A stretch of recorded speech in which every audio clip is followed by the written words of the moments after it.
Olá, boa noite. Seja bem-vindo ao Jornal da Record. Ligação de cobrança terá código de identificação. Vacina contra a Covid para crianças de até 2 anos vai ser distribuída na semana que vem. Veja agora no Jornal da Record. Oferecimento: cartões Bradesco, muito mais benefícios.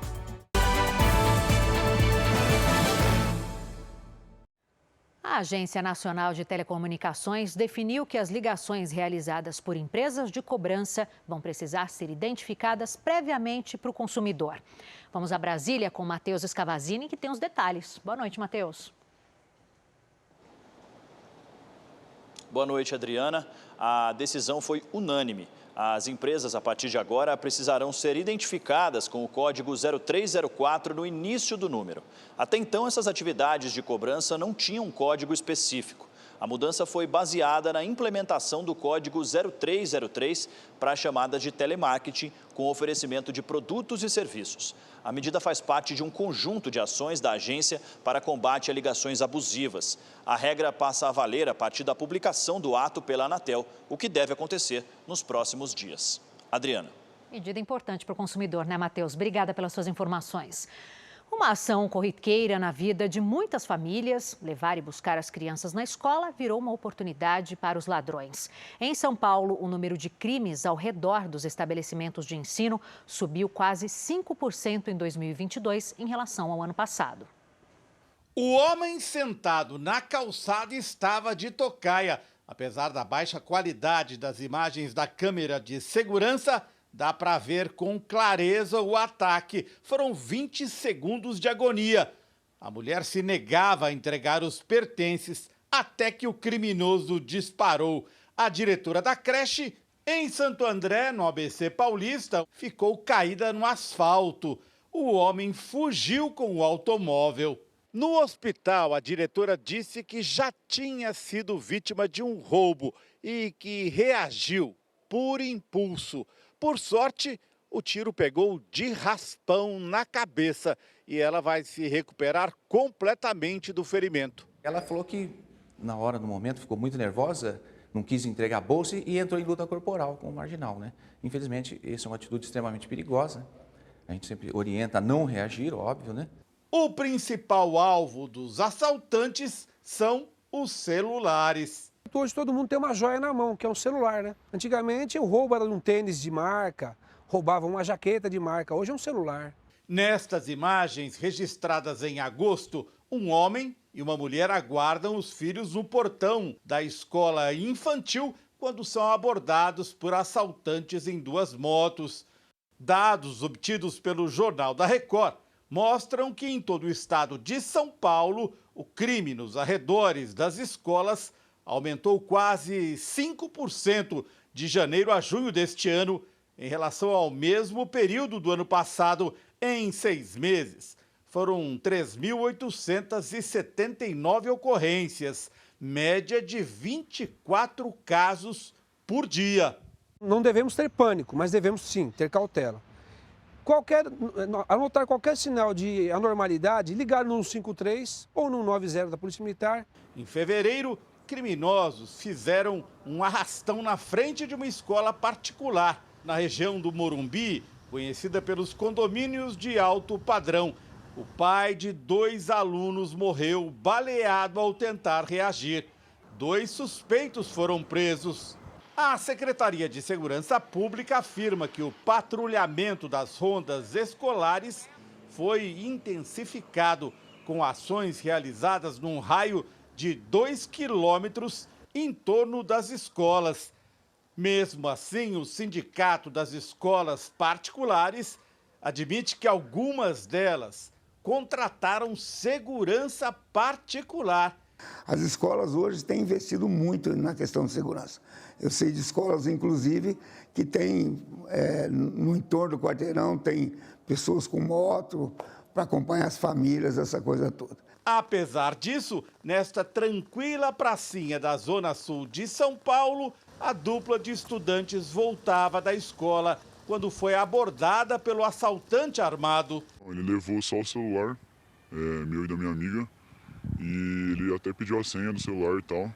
Mas eu dou graças a Deus que ele levou só o celular, porque eu tinha muito mais coisa para perder. Eu tava com computador, carregador. Desde então, a rotina de toda a família mudou. Você tem levado ele para a escola agora? Sim, agora a gente tem acompanhado e quando ele vai em algum lugar diferente também a gente vai levar. Então, a autonomia que a gente estava tentando dar já não consegue, ou seja, tem uma regressão disso.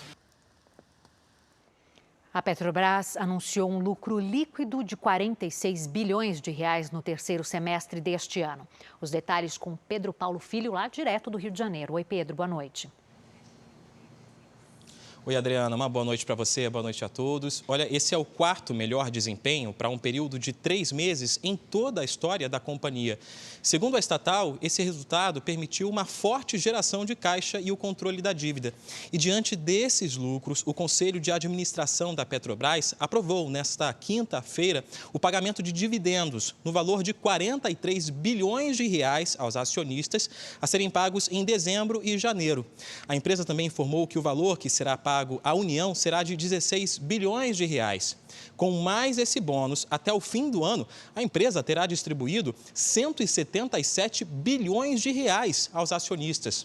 Bom, a Federação Única dos Petroleiros e a Associação Nacional dos Acionistas Minoritários da Petrobras anunciaram que vão entrar com representações no Tribunal de Contas da União e na Controladoria Geral da República, dizendo que essa bonificação é muito superior aos investimentos da empresa. Adriana.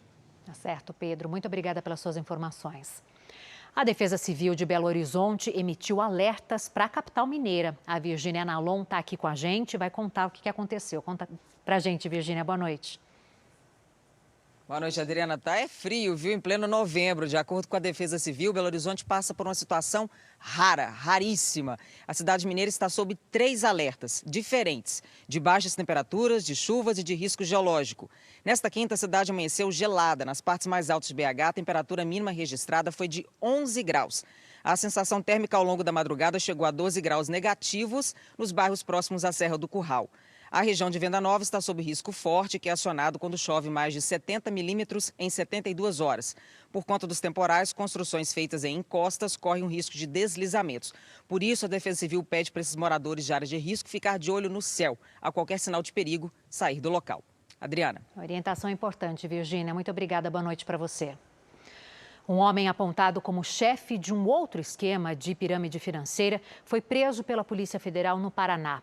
Conhecido como Sheik dos Bitcoins, o suspeito é investigado por fraudes bilionárias com criptomoedas. Francisley Valdivino da Silva, o sheik dos bitcoins, foi preso em casa, em um condomínio de luxo em Curitiba. Ele é suspeito de aplicar golpes que movimentaram 4 bilhões de reais. O sheik já tinha sido alvo da Polícia Federal no mês passado, quando foram apreendidos relógios de grife, uma parede inteira com tênis importados, muito dinheiro vivo e até uma caixa com barras de ouro.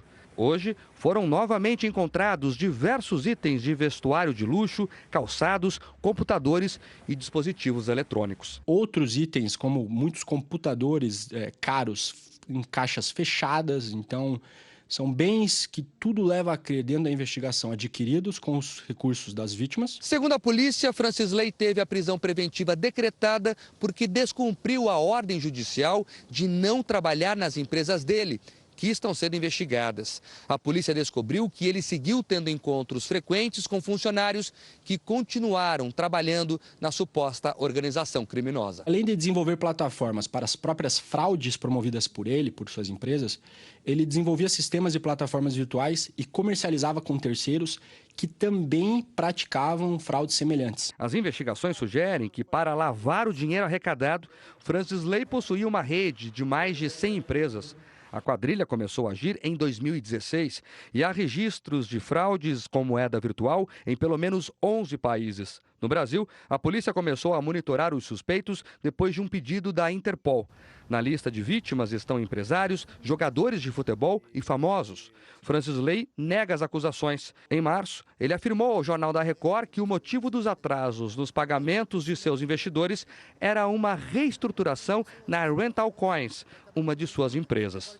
Devido a essa reestruturação, tivemos alguns problemas com alguns saques em alguns meses, mas tudo isso já está sendo resolvido, sendo colocado tudo em dia. A defesa de Francisley da Silva afirmou, por meio de nota, que a prisão gerou espanto, uma vez que Francisley cumpre rigorosamente todas as decisões da Justiça. A polícia trabalha para que os investidores tenham o dinheiro devolvido. Os protestos contra o resultado das eleições vão perdendo força. A Polícia Rodoviária Federal informou agora à noite que os manifestantes mantêm 24 pontos de interdição parcial em rodovias de 5 estados. Não há mais nenhum bloqueio total de pista. Ainda são registrados protestos em Rondônia, Amazonas, Mato Grosso do Sul e Pará. O coordenador da equipe de transição, o vice-presidente eleito Geraldo Alckmin, se encontrou nesta quinta com ministros do Tribunal de Contas da União, o ministro da Casa Civil Ciro Nogueira e o relator-geral do orçamento, o senador Marcelo Castro, do MDB. A equipe de Lula quer 200 bilhões de reais a mais para cumprir promessas de campanha, como o pagamento do Auxílio Brasil de R$ 600 e o aumento do salário mínimo acima da inflação. No Senado, o vice-presidente eleito Geraldo Alckmin, do PSB, e o relator-geral do orçamento do ano que vem, o senador Marcelo Castro, do MDB do Piauí, anunciaram que devem apresentar uma PEC de transição. Para conseguir cumprir com o que Lula prometeu durante a campanha eleitoral, a ideia é apresentar uma proposta de emenda à Constituição para autorizar o novo governo a gastar mais do que é permitido na lei, ou seja, furar o teto de gastos. Participaram do encontro integrantes da campanha do presidente eleito e senadores petistas. Estimativas apontam para a necessidade de cerca de 200 bilhões de reais a mais no orçamento do ano que vem. A equipe do governo eleito calcula um mínimo de 85 bilhões, mas pode ser necessário mais dinheiro para manter o cronograma de serviços e obras e, entre outros, garantir o pagamento do Auxílio Brasil de R$ 600, uma das principais promessas de campanha de Lula.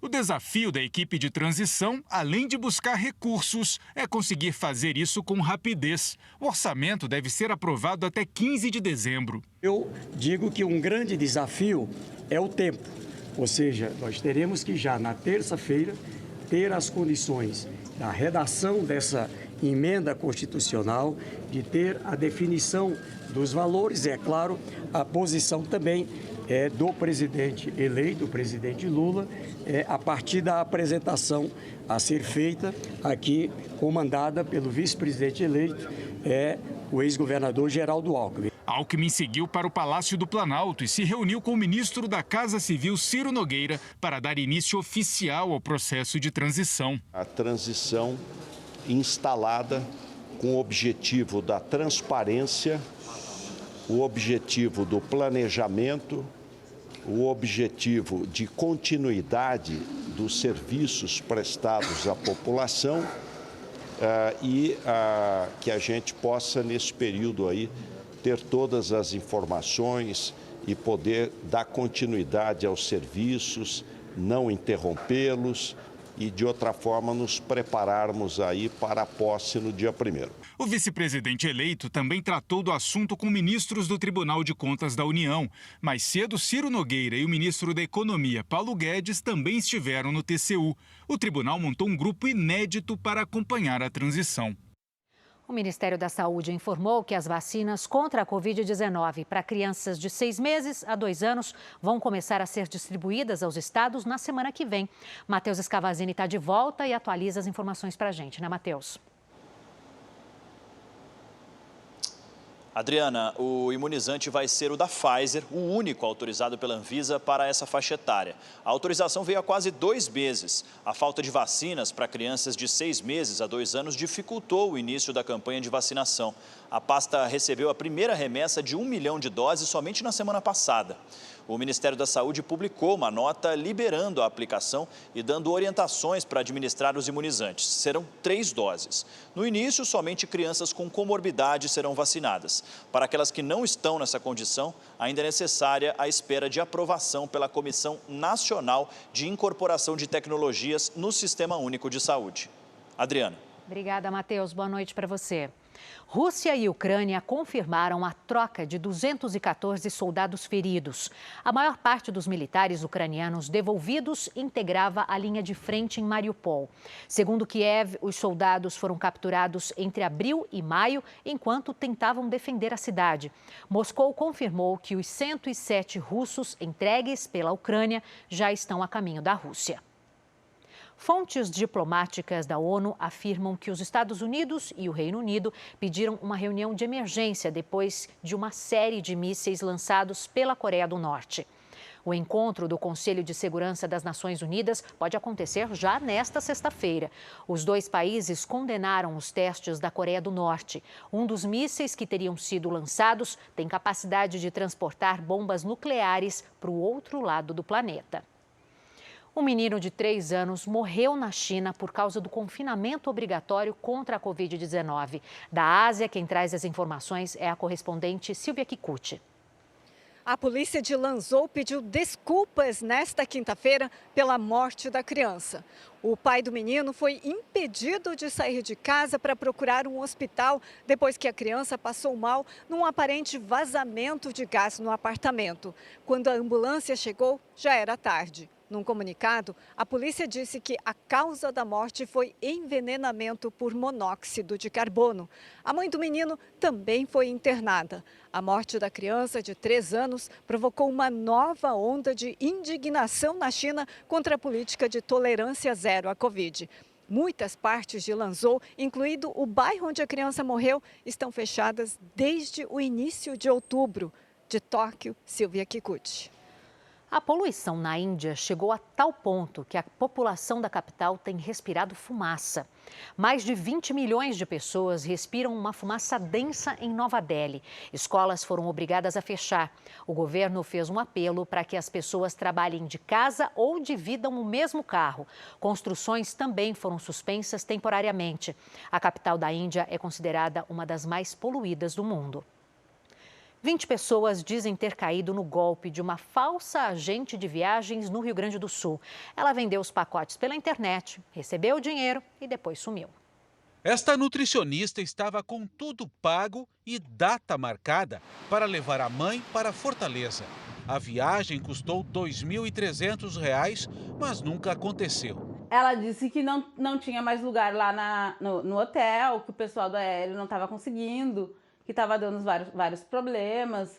E daí ela começou a me enrolar. Aí é que tá, quando eu comecei a pedir o dinheiro para ela de volta, ela começou a me enrolar, dizendo que não era com ela, que levava um tempo.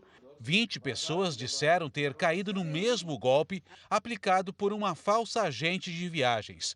A mulher vendia pacotes para dentro e fora do país pela internet.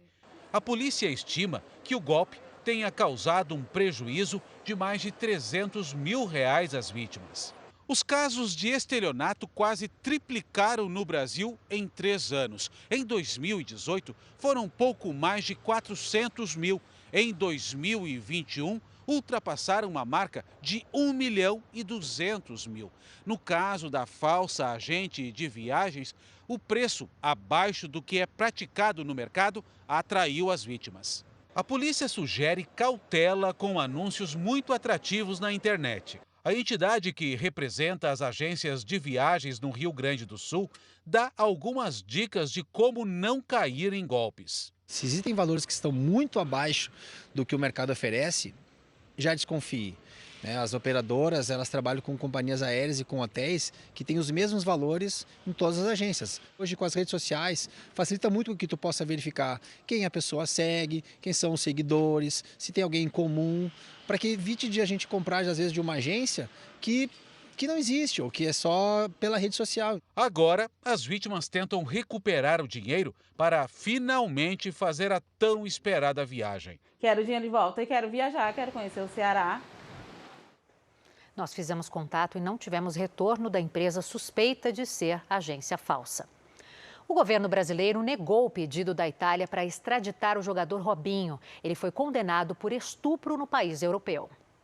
O Brasil demorou menos de um mês para responder e negou o pedido de extradição do atacante para a Itália. Robinho foi condenado no país a 9 anos de prisão por participar do estupro coletivo de uma jovem albanesa de 23 anos em 2013. A condenação definitiva saiu em janeiro desse ano na Itália e não cabe mais recurso. O ex-jogador sempre negou as acusações e afirmou que a relação tinha sido consensual. O Ministério da Justiça do Brasil, que é responsável por analisar a extradição, e o Itamaraty não quiseram se pronunciar.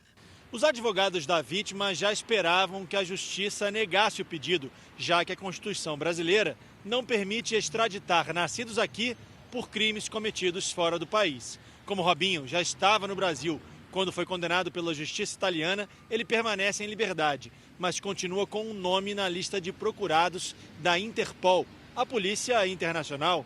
Robinho, de 38 anos, não pode sair do país e segue uma vida normal em Santos, no litoral de São Paulo. Mas a vida de milionário que ele conquistou com a carreira nos campos pode acabar com uma simples canetada. Depende da justiça italiana pedir que o jogador cumpra a pena aqui. Uma nova versão da Lei Brasileira de Imigração de 2017 dá essa permissão. Advogados especialistas em direito penal discutem se a nova legislação pode ser aplicada a crimes que aconteceram antes dela entrar em vigor. Esse processo todo é lento e pode demorar para ser analisado pela Justiça brasileira. Esse jurista acredita que Robinho deve acabar preso no Brasil. O Brasil não pode ser um celeiro de eventuais criminosos que pratiquem crimes lá fora e venham se refugiar aqui para não cumprir. O cumprimento da pena é necessário, não só no caso dele, mas para qualquer situação em que você tenha um brasileiro praticando um crime fora e que, de fato, esse crime também seja punido no Brasil. Nós não conseguimos contato com a defesa de Robinho. O zagueiro Gerard Piqué anunciou que vai se aposentar nesse sábado. Emocionado, o defensor do Barcelona publicou um vídeo nas redes sociais. Ele disse que o jogo contra o Almeria, no estádio do Barcelona, vai ser o último da carreira. O jogador de 35 anos ainda tinha contrato com o clube até 2024. Piqué é o quinto com mais jogos pelo Barça, com 615 partidas. Ele está fora da seleção há 4 anos e não deve disputar a Copa do Mundo do Catar. Esse foi o Jornal da Record. Outras informações às 7 da manhã na primeira edição do JR 24 Horas. Você fica agora com Fala que eu te escuto. Uma ótima noite para você.